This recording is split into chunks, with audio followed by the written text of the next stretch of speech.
اهلا بحضراتكم يا فنانين. النهارده هنتعلم مع بعض ازاي نشد مع بعض القنفس.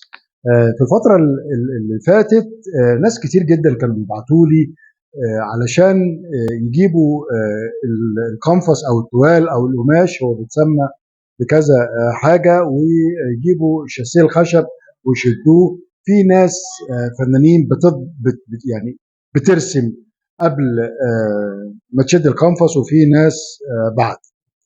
علشان كده النهارده هنشد قصادكم القنفس، والموضوع يا جماعه ما هوش صعب، هو موضوع سهل جدا. علشان نشد القنفس بيكون معانا الشاسيه الخشب اهو زي ما حضراتكم شايفين. ده الشاسيه الخشب، وادي القنفس او القماش. عايز اقول لحضراتكم ان ده خامه عاليه جدا، ده 400 جرام، فهو ده يعتبر اعلى حاجه موجوده حاليا دلوقتي في السوق. ويكون معانا بخاخه، ويكون معانا الدباسه، اما دباسه متوصله بالكمبروسر او الدباسه المتعارف عليها اليدويه العاديه. اول حاجه بنعملها وده مهم جدا وفي ناس كتير مش بتاخد بالها، بنبخ القنفس بالميه. لازم نعمل كده، ده علشان بعد كده لو تاخدوا بالكم في احيانا القنفس بنجيبه وبيرخي كده، وبيكون بيتعبنا جدا واحنا شغالين.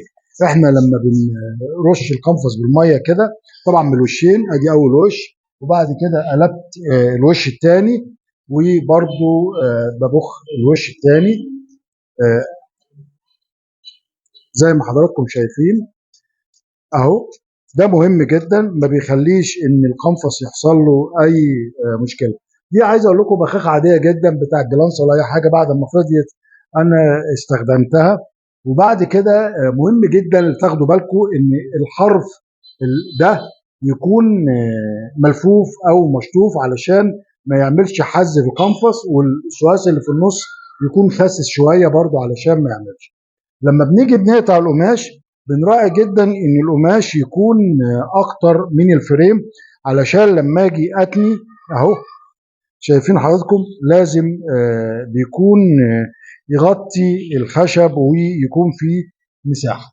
زي ما حضراتكم شايفين انا بقسم اهو القنفس من كل ناحيه قد بعضيها، ده طبعا مهم جدا. وهنا نفس الكلام اهو، بجيب كده شويه بجيب كده شويه، بظبط القنفس.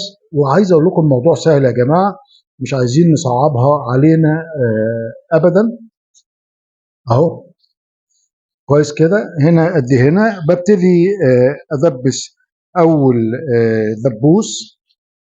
برضو بتاكد تاني قبل ما اشتغل، ببتدي اشد ادي اول دبوس عادي، وبعد كده باخد اللي قصاده الناحيه الثانيه بشد جامد كده، واروح تاني كده. المهم بشد جامد واروح عامل مد الدبوس اهو زي ما قلت لكم، الدباسه دي او الدباسه العاديه اللي بنشتغل. وبعد كده باخد انا خدت الاربعه، اللي باخد الاول الاربعه اللي في النص اهو، وادي دبوس. وبعد كده بشد جامد من هنا جدا اهو علشان يبقى القماش مشدود، بشد بعزم وقوتي زي ما شايفين كده. وبرضو عايز اقول لكم الموضوع يا جماعه سهل، ما حدش يصعب عليكم. طبعا في طرق كتير جدا لشد القماش، ولكن انا افضل الشد ده. احنا خدنا الاربعه، الاثنين دول اهو اللي قصاد بعض، والاثنين دول. بعد كده باخد الحرف هنا بشد كده وبشد كده مع بعض كده اهو، واروح حاطط دبوس هنا اهو. انا شديت كده وشديت كده، وهنا نفس الكلام برضو بشد من هنا كده من ناحيتين، وبروح حاطط دبوس كده اهو. عايز اقول لكم ان انا كده شديت الناحيه دي النص ده، وبعد كده اشد من هنا كده. ممكن اخد دبوس من هنا تاني ما يجراش حاجه، وبعد كده من هنا واخد دبوس من هنا تاني اهو. موضوع سهل ولا صعب؟ سهل. وعايز اقول لكم كمان وممكن بعد كده بتني دي كده زي ما حضراتكم شايفين اهي، بتنيها كده واروح عاملها كده. ايه رايكم؟ الموضوع سهل وممتع، يعني هو مش سهل وبس، وممتع. واهو، وخدت هنا تنيت، وبعد كده هتني هنا كمان ايه رايكم يا جماعه؟ يا فنانين عايزين كلنا نفن، في احنا مسمينا فنانين فكلنا نفن ونشد القنفص بالشكل اللي حضراتكم شايفينه. وهنا اهو دبست. عايز اوريكم حاجه، هنا الحروف اهي معموله زي الفل. وعايز اقول لكم ان الخامه دي خامه تقيله جدا جدا جدا، يعني لو الخامه خفيفه هتكون اسهل. وبعد كده باكد بقى، بزود هنا كده دبابيس زي ما حضراتكم شايفين اهو.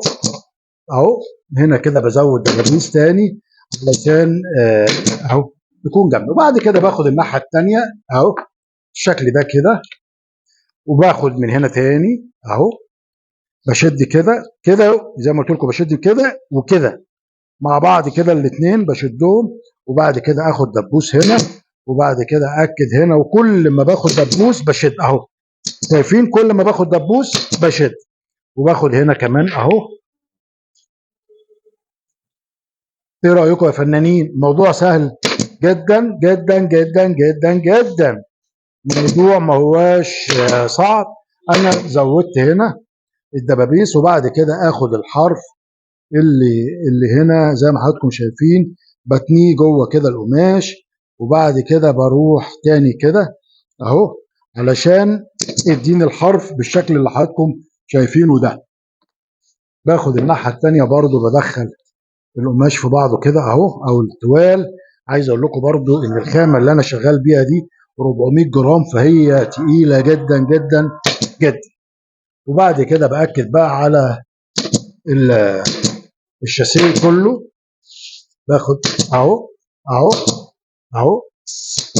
وبالشكل ده كده انا خلصت القنفذ بالكامل زي ما حضراتكم شايفين اهو. وشكله من ورا اهو، والطبله اهو شايفين؟ لازم يكون طبله ويكون كده زي ما حضراتكم شايفين مشدود كويس جدا علشان لما نشتغل عليه يكون ما يتعبناش ويكون مشدود كده. وبالشكل ده كده خلص القنفذ بتاعنا، وزي ما حضراتكم شايفين ما خدش اكتر من دقايق. في نهايه لقائي انا بشكركم شكرا جزيلا، وان شاء الله بعد كده هنتعلم مع بعض ازاي نعمل الستاند، ازاي نرسم، ازاي نرسم بالرصاص. وهيكون معاكم فيديوهات متعدده علشان نرسم مع بعض. في نهايه لقائي انا بشكركم شكرا جزيلا، والى اللقاء. تحياتي، اشرف شندي.